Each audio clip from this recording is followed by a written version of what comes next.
Alright, y'all, I said I would do a deck list breakdown of Yuriko here if she hit Mythic for the Brawl Ranked Challenge, which she did. You can watch those matches on the playlist on my channel. Super cool, a lot of fun. Hope they keep doing it, by the way. But here it is. We're going to do the deck list breakdown of how this thing absolutely dominated, got to Mythic, starting off with Yuriko herself, the Tiger Shadow. This is a 3 mana, 1 generic blue-black pip for a ninja. Whenever a ninja you control deals combat damage to a player, reveal the top card of your library and put that card into your hand. Each opponent loses life equal to that card's mana value. And she has Commander Ninjutsu, an activated ability for a blue and a black pip. Return an unblocked attacker you control to hand. Put this card onto the battlefield from your hand or the command zone tapped and attacking. This is one of the most broken mechanics probably ever made, but specifically with a commander for sure. Bypassing commander tax, you can just keep playing Yuriko directly from the command zone just by returning an unblocked attacker back to hand. And so the name of the game with Yuriko's triggered ability is ninjas. We want ninjas to deal combat damage to our opponent. Then cards are flipped off the top of your library. They lose life equal to that card's mana value. So we got some big flips here and some top deck into. The curve itself is actually somewhat of an inverse curve. We want the bulk of our deck is going to be in these 1-drops here because you want some kind of 1-drop turn 1 play for an unblockable creature or an evasive creature. So that's what we want. We want a lot of little 1-drops here. Pact of Negation, that is going to be a 0 mana cost instant to counter target spell. At the beginning of your next upkeep, pay 3 blue. If you don't, you lose the game. And I will just tell you now, right off the bat, there are a lot of counterspells. Yes, I know, it's annoying, but this was not a fun deck. This was not meant to be a fun deck. This was meant to win. It was meant to get to Mythic. It was meant to beat all the meta, Teferi, Kenrith, infinite combo, crazy loops, all the BS that was going to be at the top of that queue. This is what it took for blue. So, a lot of counterspells. Then we got an Ornithopter, a 0-cost artifact creature that is a flyer, 0-2 power and toughness. This is one of the most broken cards with Yuriko because you are able to return this Thopter back to hand if there's no flyers. If your opponent has no flyers to block it, you can return it back to hand, ninjutsu out a ninja, Yuriko, or one of the other ninjas, but then replay the Thopter for no cost. So if you tap out to activate the ninjutsu ability, you can just replay the Thopter and either hold up mana if you didn't tap out for a counterspell, or if you're tapped out, just replay Thopter, and then you have another guaranteed evasive flyer. This enables some of the best turn 1 plays of any deck because you can play a Thopter along with another 1-drop, and then you have a guaranteed 2 ninja triggers off of Yuriko, but I'll explain how that works here as we go through the list here. Futurist Operative. This is a 1 blue creature human ninja. As long as this creature is tapped, it's a human citizen with base power and toughness 1/1 and can't be blocked. So we're really not using this to trigger Yuriko because it becomes a citizen when you tap it to attack. This is just another 1-drop that can't be blocked. Acquiesce form. This enchants a creature. Enchanted creature can't be blocked, and then whenever creature attacks, scry 1. Very good with Yuriko because you can enchant one of your bigger ninjas after they hit here, like a Okiba or a Fallen Shinobi. Enchant them, they can't be blocked. You get the guaranteed Yuriko trigger from the ninja connecting, but then you also scry 1 off of the attack, which is just more top deck manipulation. And you want a lot of top deck manipulation with Yuriko because flips, just like blind flips, can get kind of frustrating, especially when you flip land after land. You will see that a lot in those matches on the way through ranked.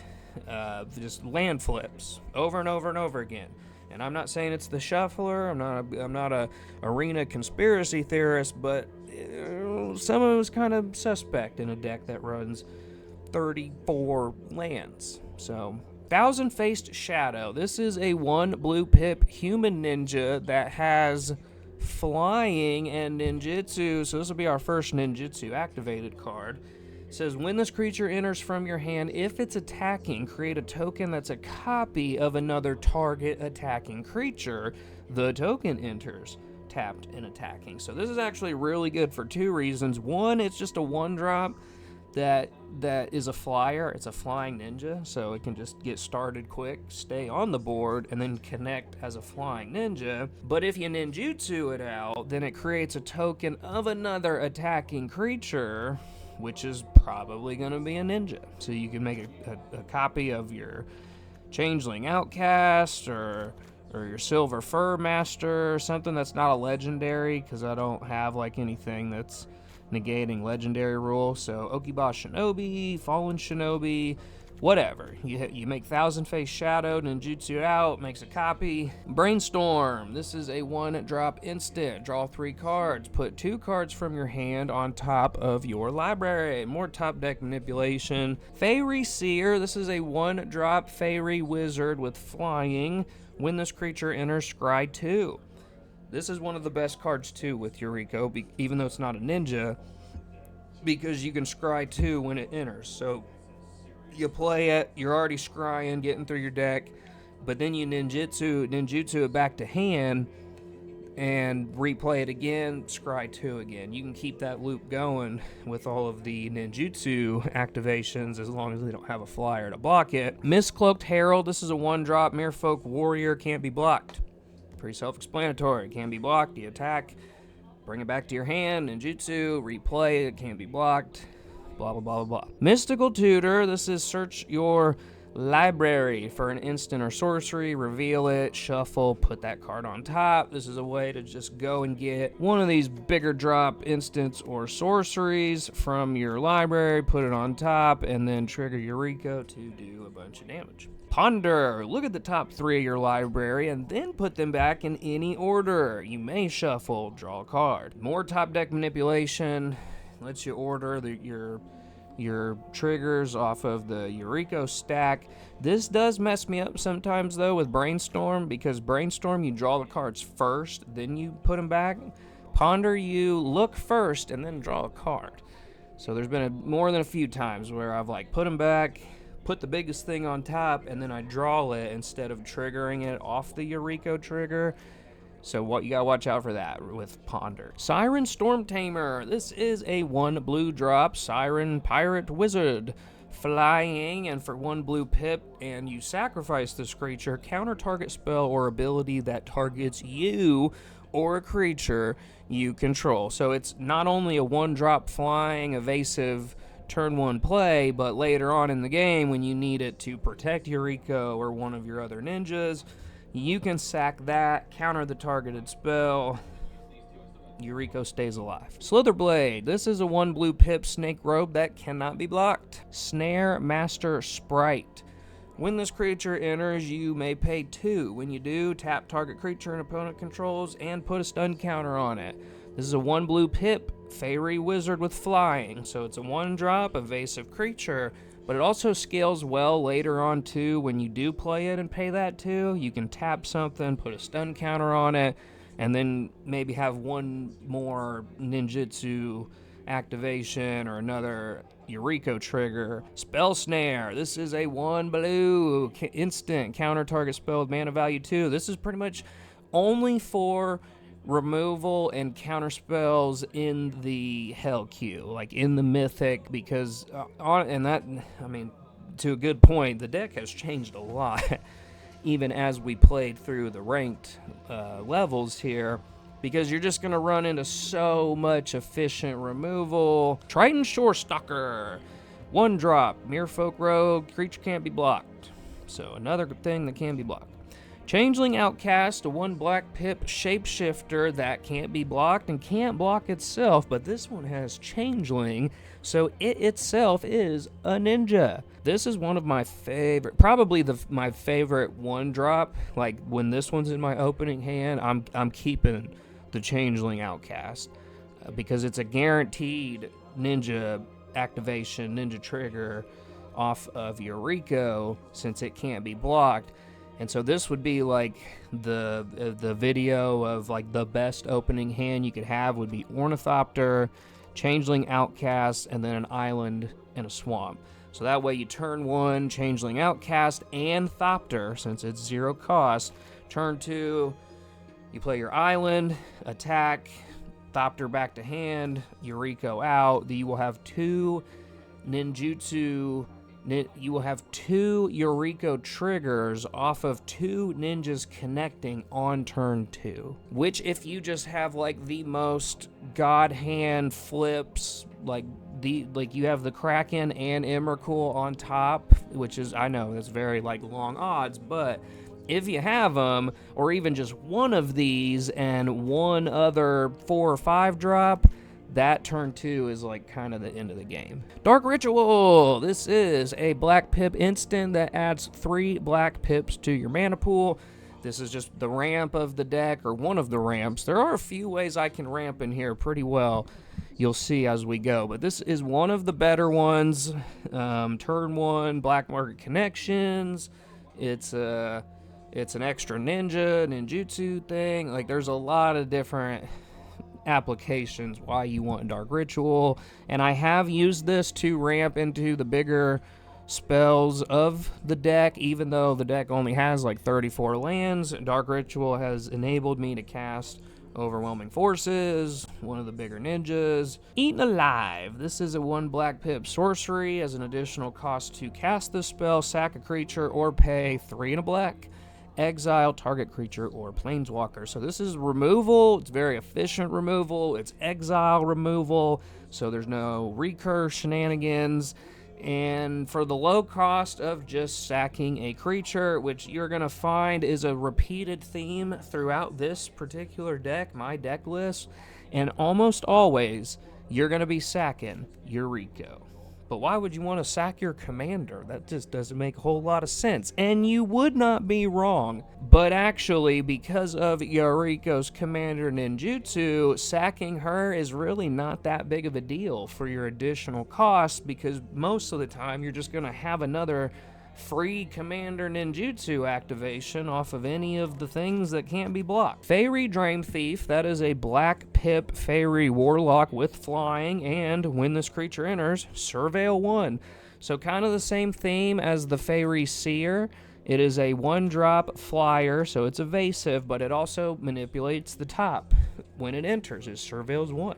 And when she does die, you can exile this card from your graveyard, draw a card, lose a life. So in the event you're kind of down behind cards or whatever the reason, she'll draw you a card. Insatiable Avarice. This is a 1 black pip sorcery with spree, though, where you can pay an additional 2 generic to search your library for a card, shuffle, put that card on top, or 2 extra black pips to target player draws 3 cards and loses 3 life. This is a very good card for multiple different applications. The main one is going to be getting that card on top.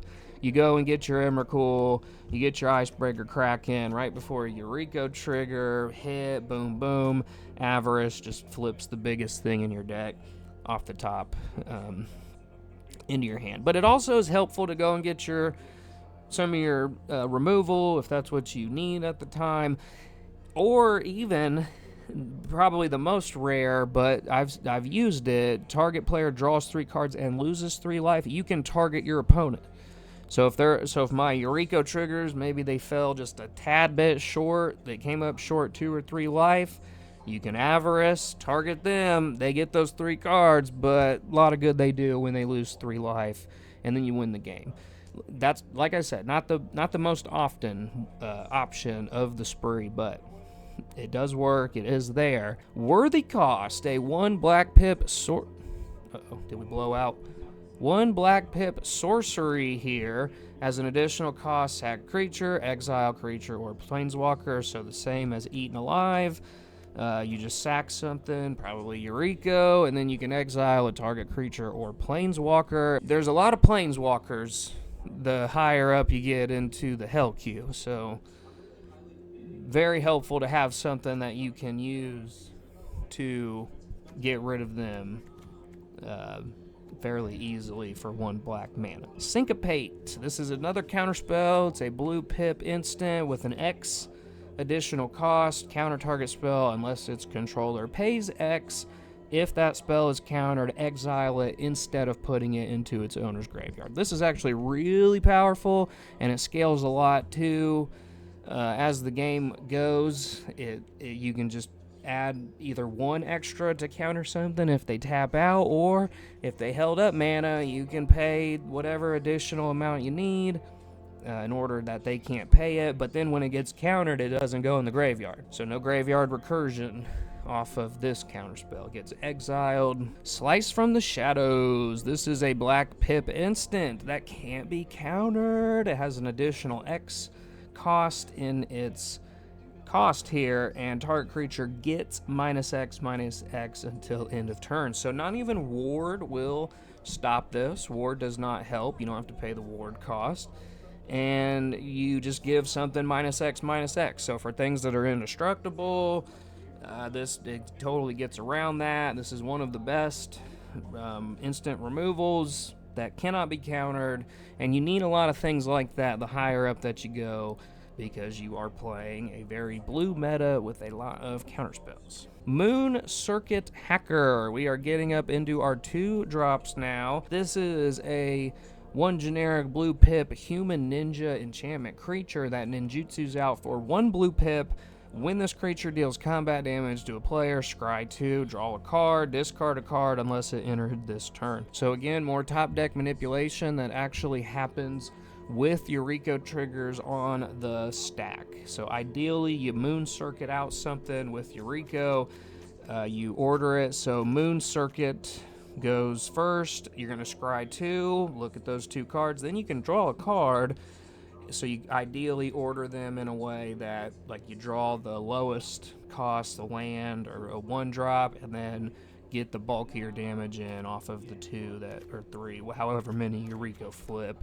Usually at least 2, because you're getting Moon Circuit Hacker and Yuriko to hit at the same time, ideally. Cyclonic Rift. This is an instant 1 generic blue pip. Return target non-land permanent you don't control to its owner's hand. You can overload it for 6 and a blue, and if you overload it, change the text by replacing instances of target with each. Basically a one-sided board wipe if you cast for its overload cost. But this is very flexible, especially we want low-cost stuff when we get up there higher and higher in the ranks. So you can use this to just bounce 1 thing back to hand, and that right there can win you the game with the Yuriko trigger, or you can overload it, one-sided board wipe, bounce all of their stuff. Cyclonic Rift. Oh, it's so iconic. I had to get the old art too. That's just, oh, it's so cool. Such a cool card. Emporium Thopterist. This is a 2-mana creature, Vidalcan Artificer. Thopters get +2 at the beginning of your upkeep. Conjure a card named Ornithopter into your hand. This is an alchemy card, and I don't like to use a lot of alchemy cards, but it's just too good not to in Yuriko. And you can see some of those matches in my channel where the Thopters basically win me the game through the ninjutsu.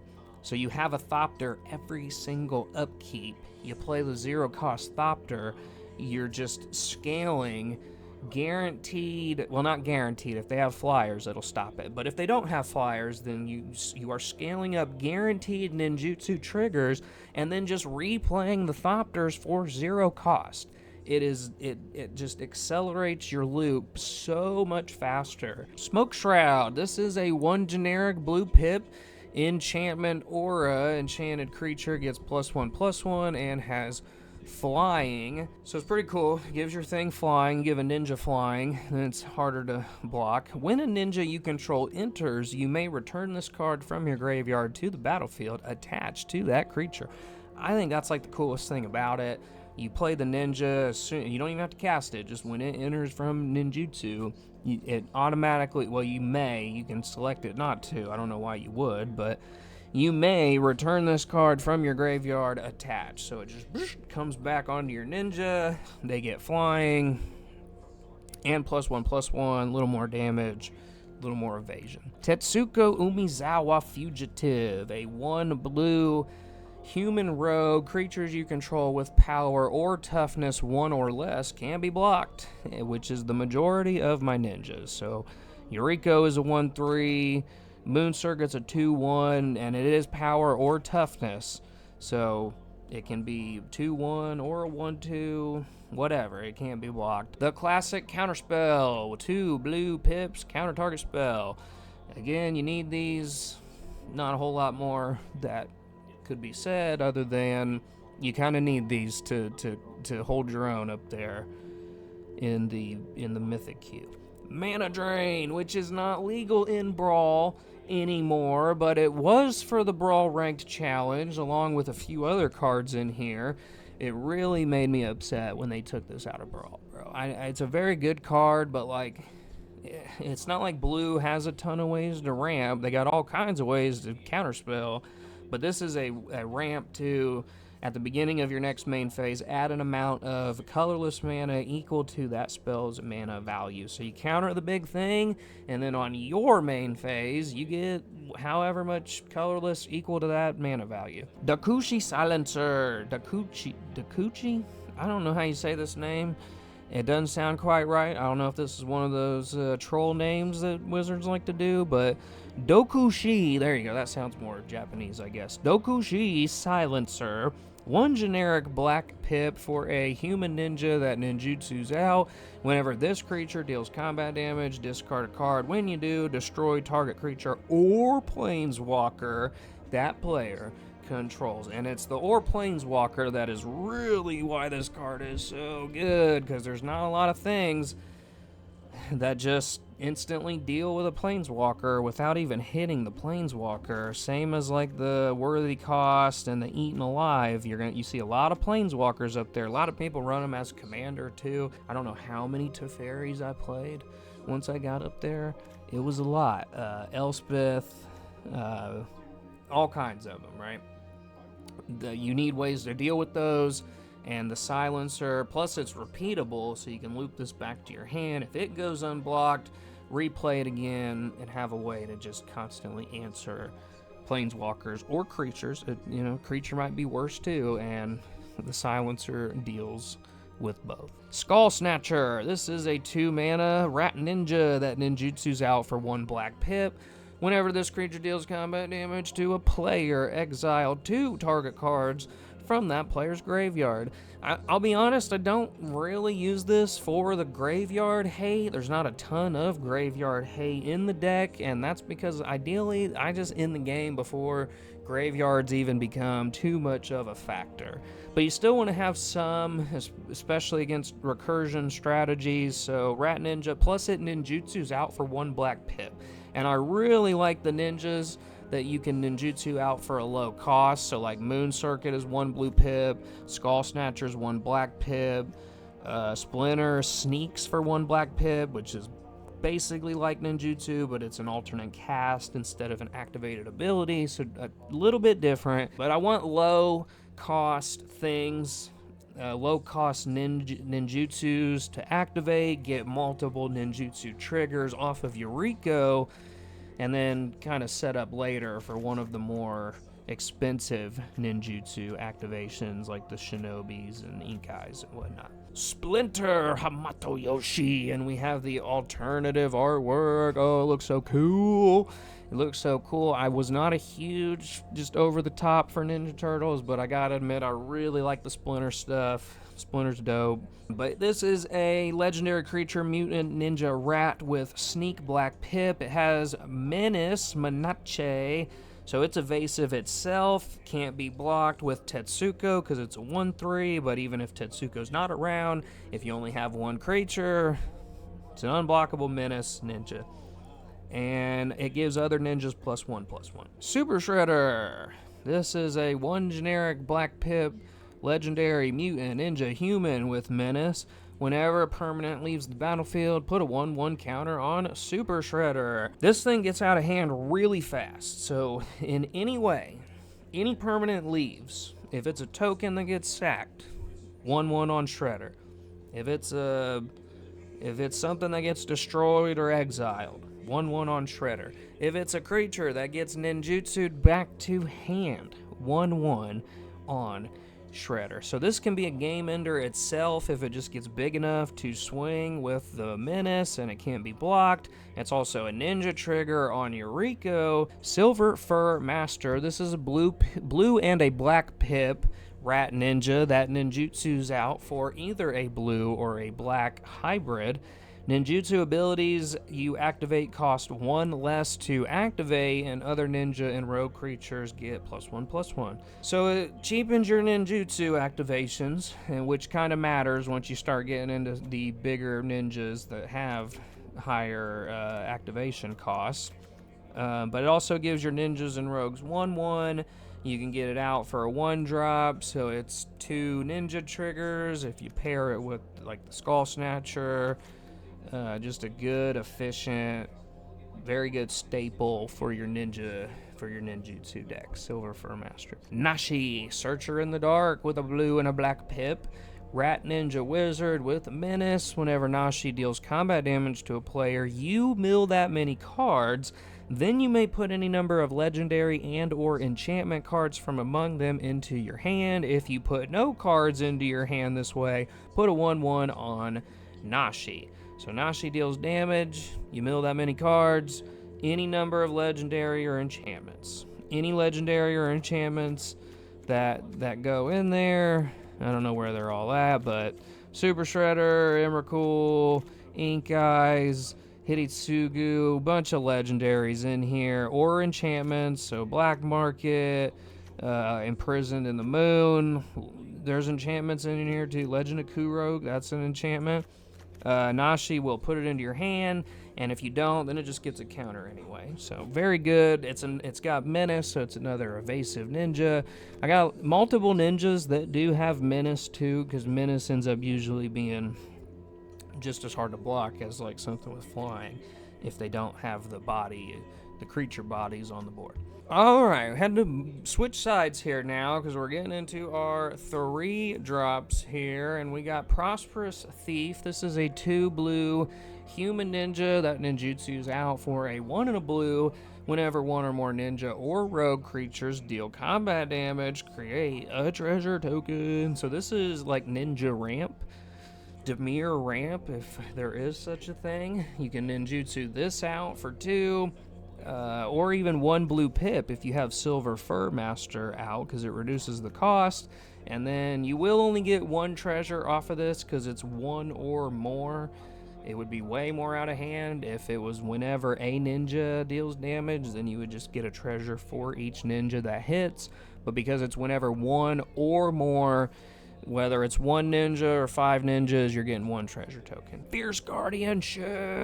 And I had to put this in here since it is not legal in Brawl. I don't get to play with Fierce Guardianship. I can do Force of Negation, even Force of Will now, but if you control a commander, you can't cast a free counter to target a non-creature spell. It's not even any spell, it's a non-creature spell. But no, this is too broken for Brawl, whatever. But it's not apparently for the ranked challenge. I put it in here as soon as I saw that it was legal. Imprisoned in the Moon, what might be the saltiest removal ever made. It is a 2 blue enchantment aura.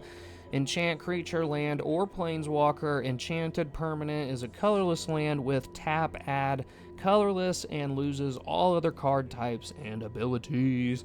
So again, it's another way to deal with creature or a planeswalker, but also a land, and there are a lot of lands even, like a Cavern of Souls. If they're like shutting off my counter spells, I can imprison it on the moon. That land loses all its other types and abilities, and then no more uncounterable creature types. Very good card, imprisoned in the moon. It just looks cool. Look at that.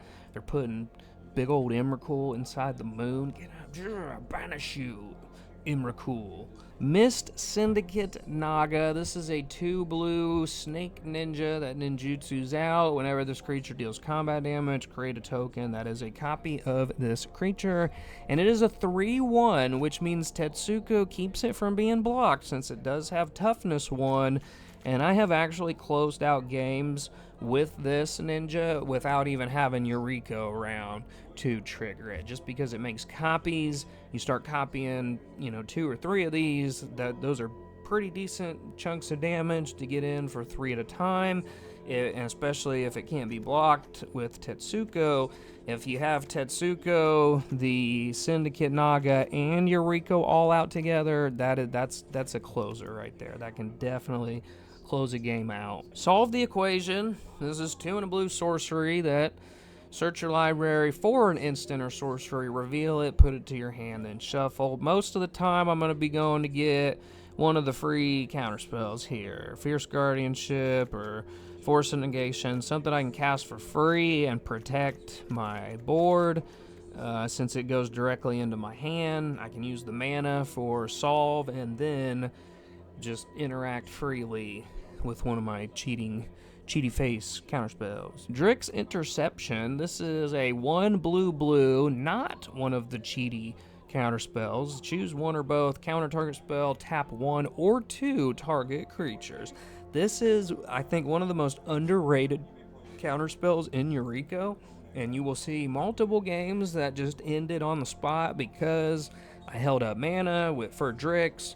They play something, you counter the spell, but then you can tap up to 2 creatures on their board, and if they've only got 2, then you basically blew them out tempo-wise. You countered the thing that they played, and then you tapped the things they needed to block the ninjas, giving you a direct hit for Yuriko and whatever ninjas you got. Flare of Denial. This is a 1 blue instant. You may sacrifice a non-token blue creature rather than pay this spell's mana cost to counter target spell. And again, it's the sacrifice theme. A lot of times we're going to be doing Yuriko, even for the Flare of Denial. Not all the time, though. As you can see, there are a lot more blue 1-drops here, and that is kind of, for the same purpose. That way, if Yuriko's already out and we got multiple other ninjas out, we want to keep all of them together. Maybe we sack like a Slither or the Fairy Seer or one of these that may not be as important late game. We can sack one of them to Flare Denial, and even when we're totally tapped out, counter whatever they play. This is also usually reserved for when the game is won and I just need to stop like one more thing. Force of Negation. This is a 1 generic blue. If it's not your turn, you may exile a blue card from your hand rather than pay this spell's mana cost. Counter target non-creature spell. If it is countered this way, exile it instead of putting it into its owner's graveyard. So the same end effect as Syncope. If it gets exiled, if it gets countered, it's gone. It goes to exile, not the graveyard. Shuts off the recursion strategy, and it's a free counterspell. You just have to exile a blue card from your hand, which I have lots of, you can see. Black Market Connections. Really like this card in tribal decks that use black. 2 generic Black Pip enchantment. At the beginning of your first main phase, choose 1 or more, sell contraband, create a treasure, lose 1 life, buy information, draw a card, lose 2 life, hire a mercenary, create a 3/2 colorless shapeshifter creature token with changeling, lose 3 life. And the reason this is so good in tribals is that last effect, that 3/2 shapeshifter with changeling. It's every creature type, which means it's a ninja. So you get to make ninjas, draw a card, and create a treasure for the low cost of only 6 life, which is a lot, but if you turn 1 or turn 2 this out with Dark Ritual, which I did a couple times, you're really far ahead. You're getting ramp every turn, drawing a card, and making a ninja for free. Kato's Pursuit. This is a 2 black sorcery. Target player discards 2. Ninjas and rogues gain menace until end of turn. So not only is it kind of stacks-ish in that it makes them discard, but it also gives my ninjas menace, makes them unblockable. This is a very good closer too. You give multiple ninjas on board menace, make them discard 2, and that can be, they don't have any cards in their hand anymore. That can be an unblockable ninja attack. Nashi Moon Sage's Scion. This is 1 generic, 2 black pips for a rat ninja that ninjutsu's out for 2 and a black. Whenever Nashi deals combat damage to a player, exile the top card of each player's library. Until end of turn, you may play one of those cards. If you cast a spell this way, pay life equal to its mana value rather than paying its mana cost. Very wordy card, but you basically just want to hit with Nashi. You exile both yours and your opponent's top card, and then you can cast that by paying life instead of paying its mana value. Pretty cool, pretty good black value engine in ninja form, and with Silver Fur Master, this can be ninjutsu'd out for a 1 and a black pip, so for 2 mana, this can get ninjutsu'd out. Pretty devastating. Nashi Moon Sage's Scion. Ring Sight. This is a 1 blue-black sorcery. The ring tempts you. Yes, there were ninjas in Lord of the Rings. I don't know if you knew that or not, but they were. Go back and watch the movies. The ring tempts you. Search your library for a card that shares a color with a legendary creature you control. Reveal it, put it in your hand, then shuffle. So again, this is another tutor that puts a card into our hand, and if Yuriko's already out, which she probably is because of Commander Ninjutsu, then I can go and get any card, blue or black, out of my library, put it in my hand, and it's probably going to be one of the free counter spells. But the ring tempts you is actually kind of a useful mechanic with ninjas in that from the first tempt, your ring bearer is legendary and it cannot be blocked by creatures with greater power. And since most of these are 1 or 2 power things here, it's kind of guaranteeing you an unblockable, not guaranteeing you, but it's making it very likely that there's not going to be something on board that can block you. And so you're giving something potentially unblockable and going to get a card from your library into your hand. This is like really good with Yuriko. All right, we have left the 3 drops now. We're starting to thin out towards the top. We're looking at our 4 drops here, starting with Moon Snare Specialist. This is a 3 and a blue human ninja that ninjutsu's out for 2 and a blue. When this creature enters, return 1 target creature to its owner's hand. This is just a bounce, something to bounce.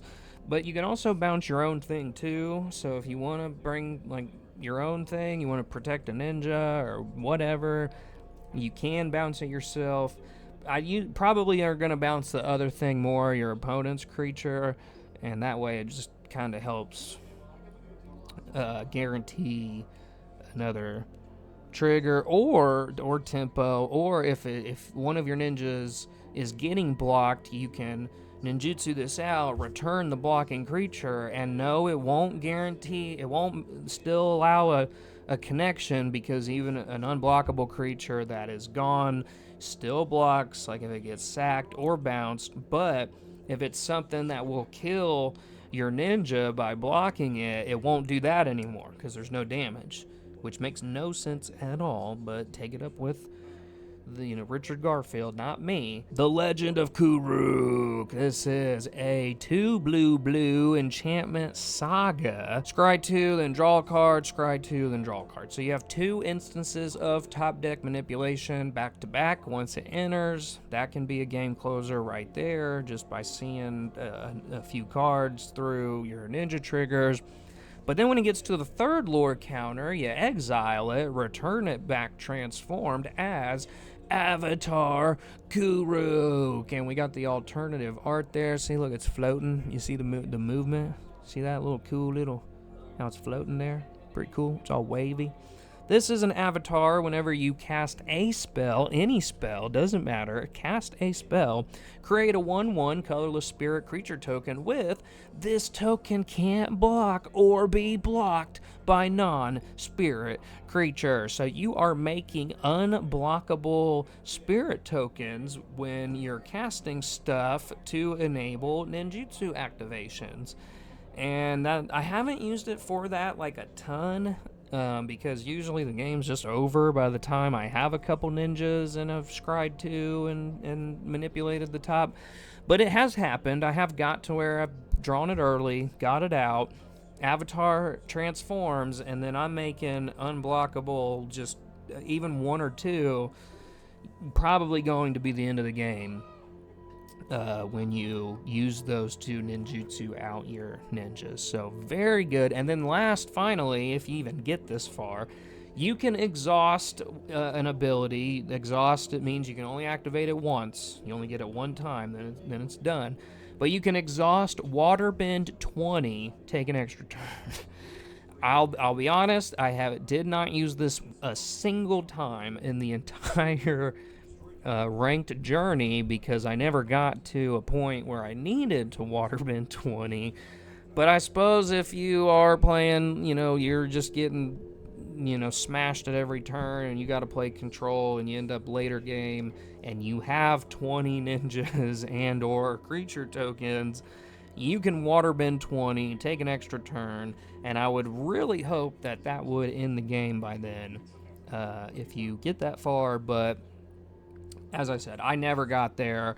Usually by the time I've went through all 3 lore sagas, transformed Kuruk, making unblockable tokens, the game is not still going to Waterbend 20. But I have used this in other decks, though, to Waterbend 20, and it is very, very cool. Avatar Kuruk, even though it's not a ninja, even though it's not from the set, this is a very good card to use with Yuriko. Alright, Deadly Rollick. 3 and a black instant. If you control a commander, you may cast this spell without paying its mana cost to exile target creature. It's another one of the free commander counterspells. It is not legal in Brawl, so I had to put it in for the ranked challenge, because I'll never get to play with it again outside of a ranked event like that. You can go and tutor for this card with your ringside or your other tutors, your mystical tutor, and if you have Yuriko out, you have a 0 cost exile instant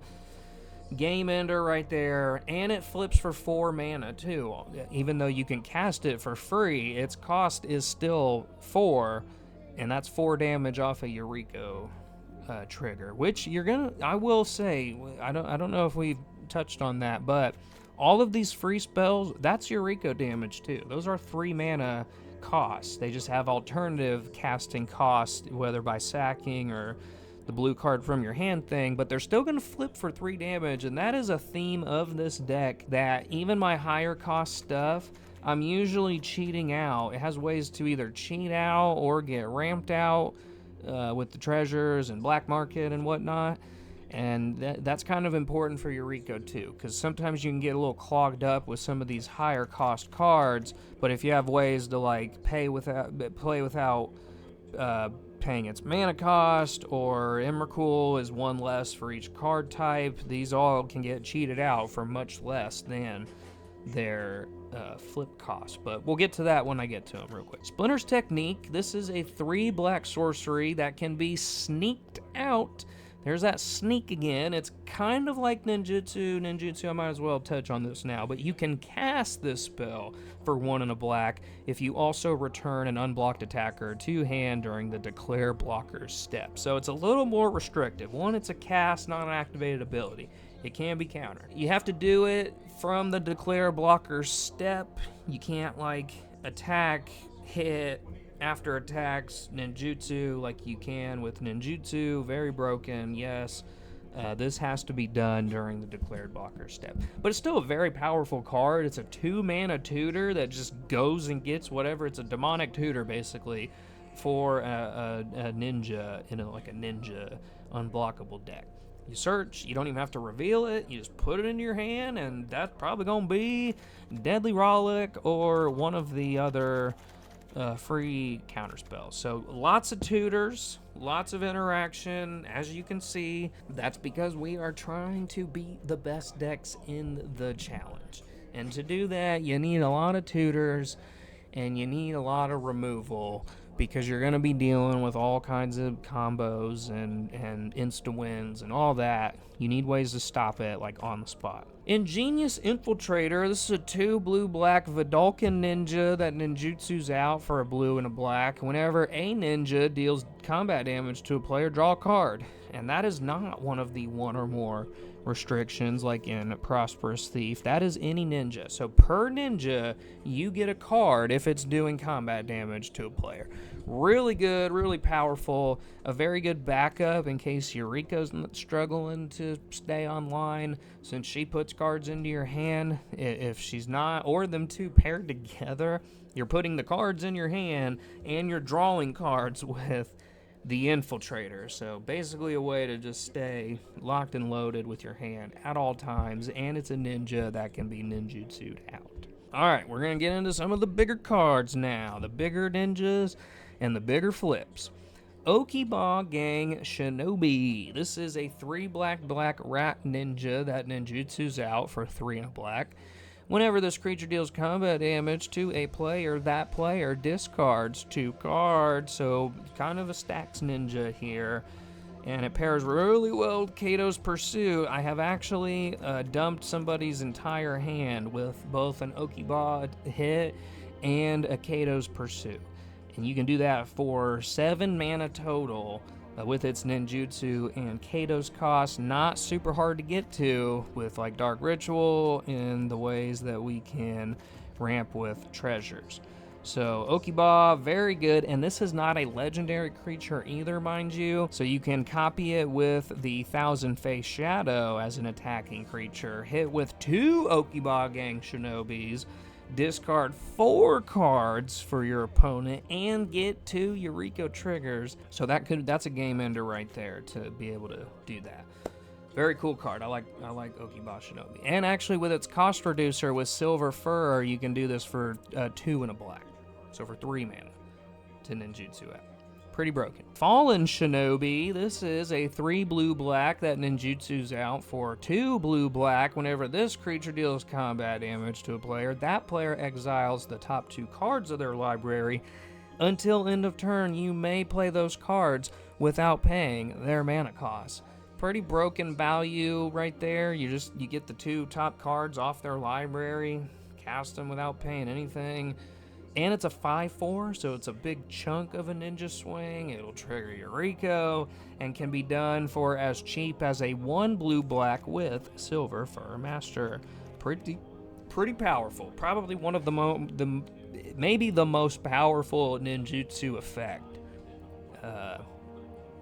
If you don't whiff, of course, if you get like big cards off the top of their library. Hitotsugu and Kairi. This is a 2 blue-black Ogre Demon Dragon. Yes, it's not a ninja, believe it or not. Has flying, it's a 5/4. And when Hitotsugu and Kairi enters, draw 3 cards, then put 2 cards from your hand on top of your library in any order. So 1, it just draws you 3 cards. Pretty good there. But you also can manipulate 2 of those cards from your hand on top of your library for big Eureka triggers. But it's Hitotsugu's second triggered ability that is super fun. And that is when Hitotsugu and Kairi dies, exile the top card of your library. Target opponent loses life equal to its mana value. If it's an instant or sorcery, you may cast it without paying its mana cost.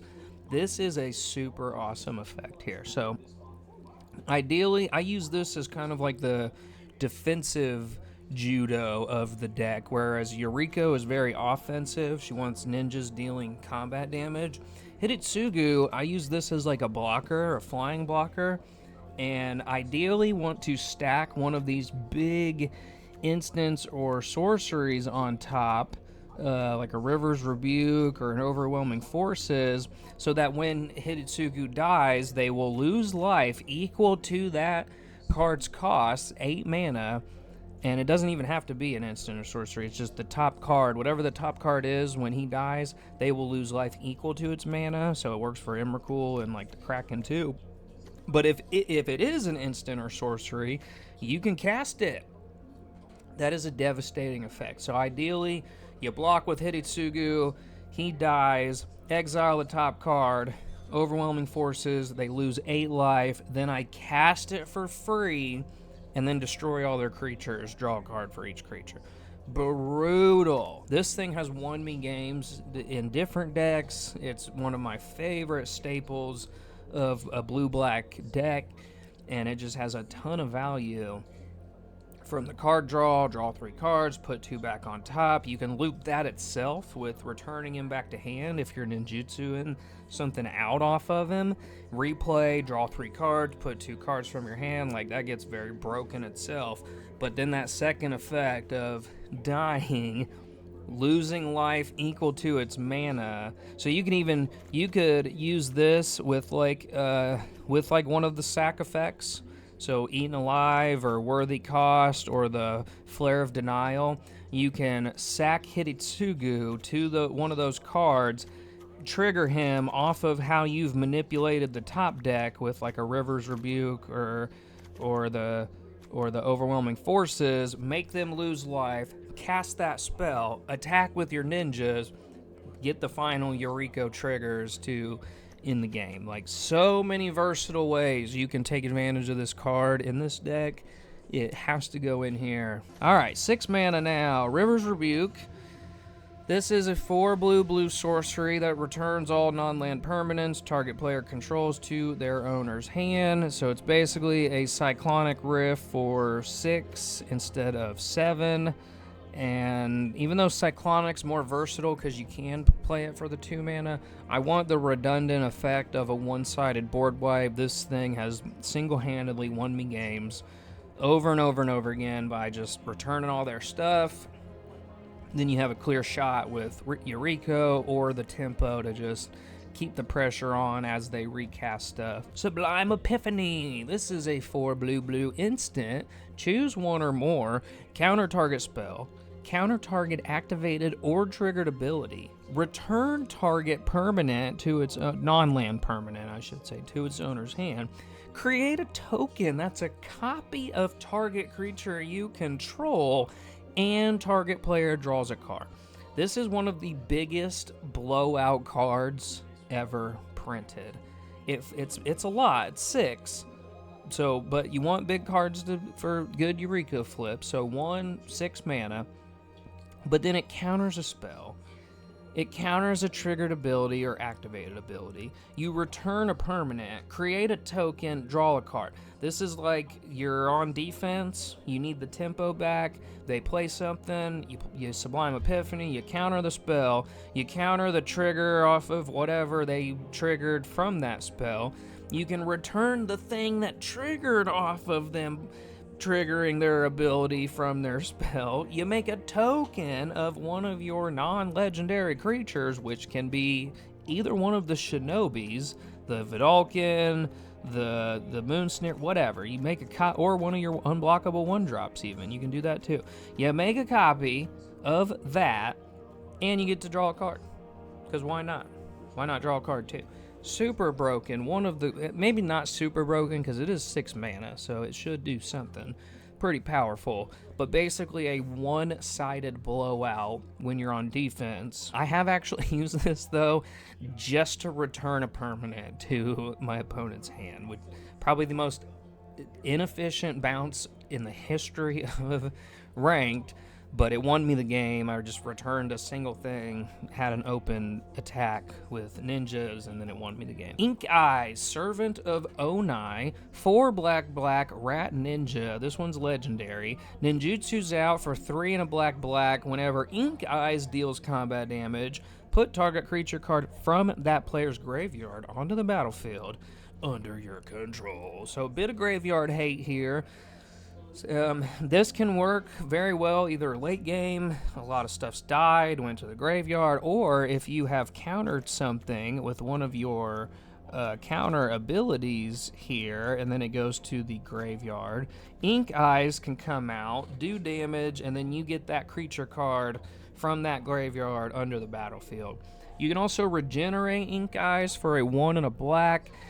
And if a creature regenerates, the next time it would be destroyed, instead, tap it, remove it from combat, and heal all damage. And this is not a tap requirement either. You can just do this through like multiple destroy effects. This works for board wipes. If they go to board wipe, you can regenerate Ink Eyes. He will not die to the board wipe. A lot of cool ways to keep Ink Eyes around. And he's a 5/4 ninja, so... Planetarium of Wan Shi Tong. This is a 6-mana legendary artifact that you can pay 1 and tap it to scry 2. Whenever you scry or surveil, look at the top card. You may cast that card without paying its mana cost. Do this only once each turn. So it's a 6-mana CMC that damages them for 6 off of the Yuriko flip, but it's also a way to permanently manipulate top decking. You just pay a 1, tap it, you get a scry 2, and then you can cast that card without paying its mana cost. So that can be an Emrakul. You got Emrakul on top. Oh, cool. You can cast that without paying its mana cost with Planetarium of Washi Tong, and that can be any of these. That can be the Kraken, that can be Overwhelming Forces, that can be your Hitotsugu, whatever. This is a very good card to both manipulate your top decking, cast something without paying its mana cost. Huge value. Commandeer, 5 blue, not legal in a bunch of formats nobody cares about. It is an instant that you can exile 2 blue cards from your hand rather than pay this mana cost. Gain control of target non-creature spell. Choose new targets for it. Pretty good. It's 7 mana CMC, so it flips for 7 damage off of Yuriko, but then you can cheat it without paying anything just to exile 2 blue cards from your hand, which you can see I have a lot of. Most of the time I am playing it without paying its mana cost. I'm just going to exile the 2 blue cards, and then I'm going to gain control of something crazy, a Bolas Citadel or a Chroma's Will, or just something game-changing, some non-creature, Heuristic Study, Smothering Tithe, whatever it is. Overwhelming Forces, a 6 black sorcery, destroy all creatures target opponent controls, draw a card for each creature destroyed this way. This is a complete blowout card. I've only got to use it a handful of times because it is 6 black, but it's not super hard to get up there with the Dark Ritual and the black market and the ways we can ramp. Destroy all their stuff. There is a really good video of like this being utilized to its full effect, destroying a goblin army of Krinko made goblins. They had like 30 goblins. Destroy them all, draw 30 cards. Kind of a closer there. For sure. So it flips for 8 off of a Yuriko trigger. It's a one-sided board wipe and can reload your hand, preferably for the rest of the game, if they have enough creatures. Icebreaker Kraken. This is a 10 blue Kraken snow creature that has affinity for snow lands. What?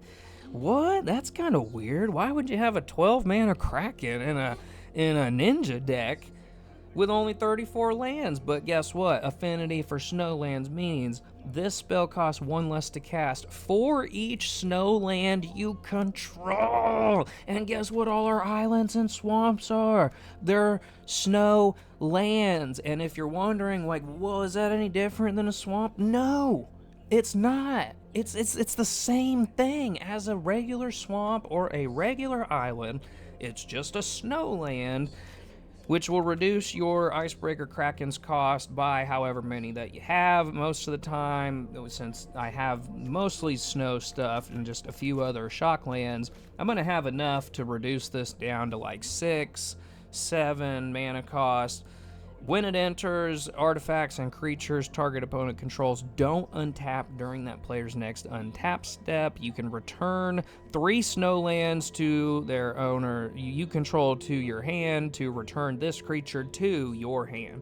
So it's an 8/8 too. It's just a huge, massive Kraken. But it also...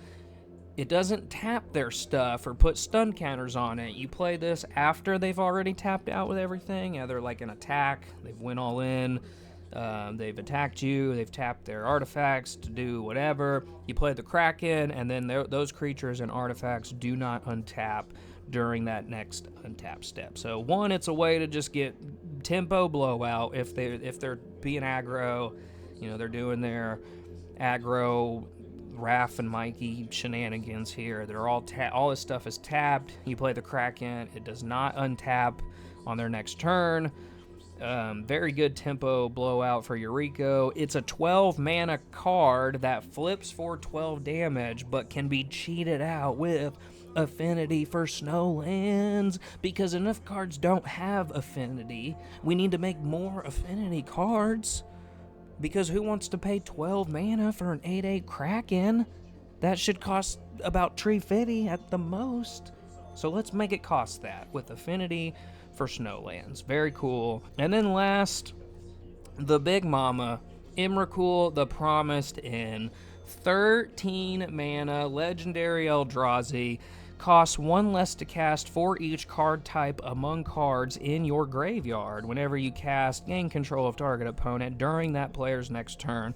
After that turn, that player takes an extra turn. It has flying, trample, protection from instants. This is a game ender on its own, for sure. This does get used still in CDH play. Not a lot, probably, but it does still get played because it is just such a punch-through card in the mid-game.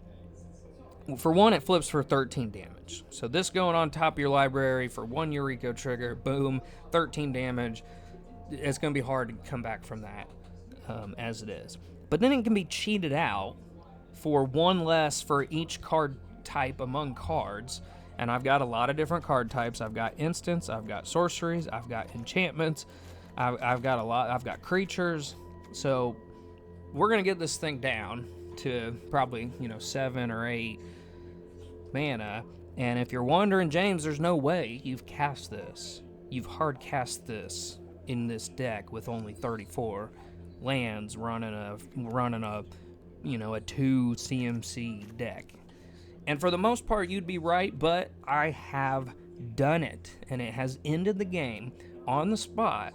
I've hard casted this against an Ugin deck that was just massacring me. They themselves cast an Emrakul, the other Emrakul, the one that takes all your creatures, somehow survived that, played the Promised Inn, and then ended up winning the game by controlling them on their turn. This is a sabotage card, it's a tempo card, it's a huge flying trampler itself. It can't really be removed very easy because of the protection from instants, and it can be reduced in cost. So just a perfect include for Yuriko. Big flips, cost reduction, mid-game game closer, Emrakul the Promised Inn. Super awesome card. So that is all of the bulk of the deck. We'll look at our land base here real quick.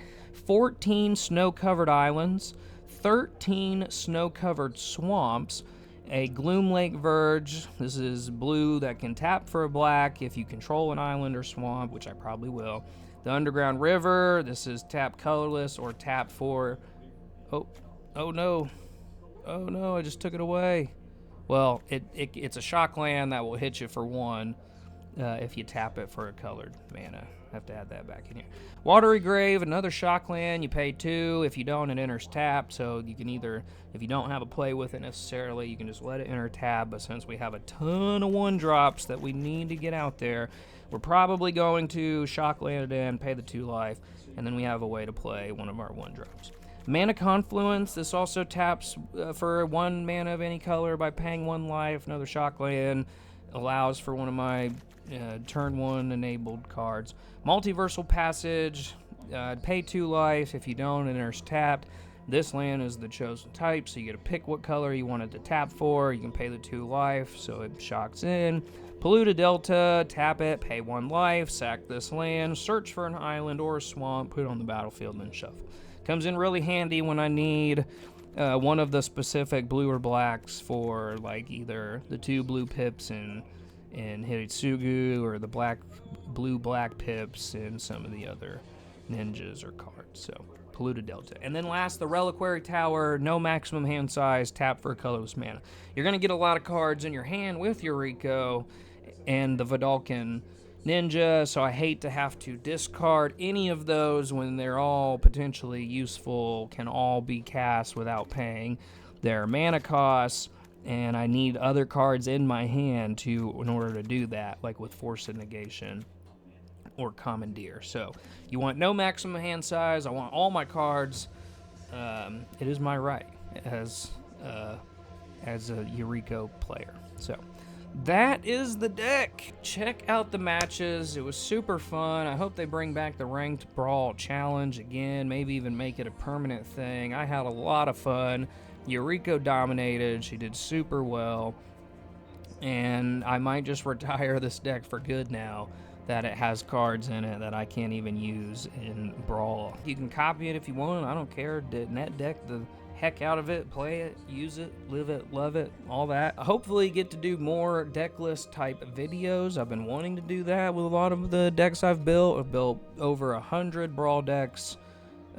So far, at least 100, because I have 100 on my account, but I've even got more that I've saved with like deck lists and stuff. So if this was cool and you liked it and you want to see more deck list videos, I will certainly be happy to do that. If you like gaming content or magic stuff, hit that like and subscribe button. Please be my friend. Give me attention, because my parents didn't as a child, so it would really make me happy now to know someone's out there watching. Let me know what you think, and I will see you in the next one.